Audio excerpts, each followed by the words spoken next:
মেয়ের জন্মদিন উপলক্ষে কি কি রান্না করলাম না করলাম তাই শেয়ার করব আজকের ব্লগ। আশা করি সম্পূর্ণ ব্লগটি দেখলে আপনাদের ভালো লাগবে। আসসালামু আলাইকুম, সবাই কেমন আছেন? আশা করি ভালো আছেন। আলহামদুলিল্লাহ আলহামদুলিল্লাহ আজকে আমি অনেক বেশি ভালো আছি, কারণ আজকে আমার ছোট্ট মাতার জন্মদিন। তো তার জন্মদিনে কি কি রান্না করলাম না করলাম তাই আপনাদের সাথে আজকে শেয়ার করব। আসলে তেমন কিছু রান্না বান্না করি নাই বা তেমন কিছু আয়োজনও করি নাই, যেহেতু ছোট্ট করে জাস্ট মেমোরিতে রেখে দেওয়ার জন্যই ছোট্ট আয়োজন করা হয়েছে। তেমন কিছু রান্না বান্না করা হয় না, জাস্ট মাংস আর পোলাও রান্না করা হয়েছে। আর তেমন কোনো কিছু আয়োজন করিনি, সময়ের অভাবে করতে পারিনি। বেসিক্যালি আমার বড় ভাইয়ের ছেলে আর মেয়েকে নিয়ে আসা হয়েছে, তো ওদেরকে আবার বিকাল 4টার মধ্যে দিয়ে আসতে হবে বাসাতে, যেহেতু ওদের টিউটর আসবে। তো ভাবি বারবার বলে দিয়েছে যাতে 4টার মধ্যে দিয়ে আসি। তো বাচ্চাদের পড়াশোনার কিন্তু একদিন গেপ গেলে আর পড়তে চায় না। তো যাই হোক, এই কারণে কিন্তু তাড়াতাড়ি আর কি ঝটপট রান্না বান্নাটা করে নিচ্ছি। তো এর জন্য বেসিক্যালি খুব ঝটপট করে রান্না বান্নাটা আমি করে নিচ্ছিলাম। ভাবছিলাম একটু পুডিং বানাবো, তারপরও বানাই, যেহেতু বুয়াটাও আসে না আজকে সাইতে সাত, তো কি আর করার, এক হাতেই সবকিছু করে নিচ্ছি।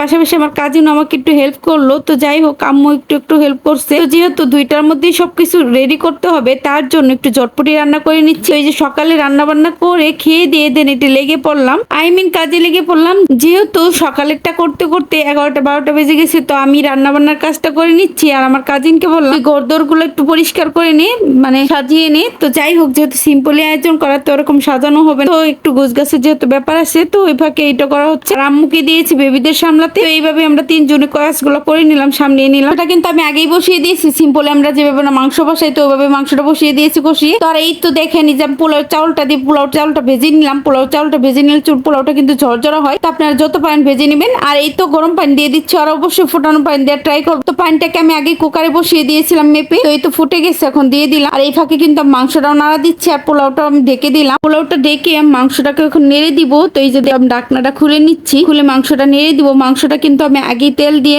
কষিয়ে বসিয়ে দিচ্ছি, মাংসটা হালকা ভেজে ভেজে নিচ্ছি। আর কোনো প্রকার কিন্তু পানি দিইনি, পানি ছাড়া হালকা কষিয়ে দেন এই তো একে একে সব মশলা দিয়ে দিলাম, হলুদের গুঁড়ো, মরিচের গুঁড়ো, লবণ দিয়ে দিলাম। আর আগে কিন্তু মশলাটা দিয়ে দেন মাংসটা কষিয়ে নিয়েছি। যে এই ফাঁকে কিন্তু আমার পোলাওটা হয়ে গেছে, আমি একটু ঘি দিয়ে নিলাম। ঘি দিলে কিন্তু ফ্লেভারটা অনেক সুন্দর আসে, তো আপনারা ঘি দেওয়ার ট্রাই করবেন। আর ঘিটা অবশ্যই হওয়ার আগে দিবেন। তো এই তো মাংসটা কষানো হয়ে গেছে, এখন ফোটানো গরম পানি দিয়ে দিচ্ছি। আর হ্যাঁ, মাংসটা কিন্তু আমি পানি ছাড়াই কষিয়ে নিয়েছি। মাংস আর পোলাও সরিষার তেলে রান্না করে নিলাম। ফোটানো গরম পানি দিলে হয় কি, যেহেতু ফ্রিজের মাংস কিন্তু সিদ্ধ হতে একটু সময় লাগে, তো ফোটানো পানি দিবেন, তাহলে কিন্তু তাড়াতাড়ি রান্নাটা হয়ে যাবে। তো এই তো আমি ফোটানো পানি দিয়ে দিলাম। আর এই ফাঁকে যেহেতু পোলাওটা হয়ে গেছে, এখন পেঁয়াজ বেরেস্তাটাও দিয়ে দিলাম। তো এই যে দেখেন অলমোস্ট পোলাওটা কমপ্লিট। আর অনেক বেশি ঝরঝরা হয়েছে কিন্তু পোলাওটা, তো আপনারা এইভাবে ট্রাই করতে পারেন। এই তো পোলাওটা হওয়ার পরে কিন্তু আমি মাংসটাও দেখে নিই। তো যাই হোক, এই তো মাংসটাও কিন্তু রান্না করা কমপ্লিট। তো মাংসটা হওয়ার আগে কিন্তু আমি জিরার গুঁড়া দিয়ে দিয়েছি, কিন্তু আমি একটু জিরার গুঁড়া। আর হ্যাঁ, এটা কিন্তু গতকালকের ভিডিও। আজকের মতো এখানে বিদায় নিচ্ছি। আল্লাহ হাফেজ, টাটা।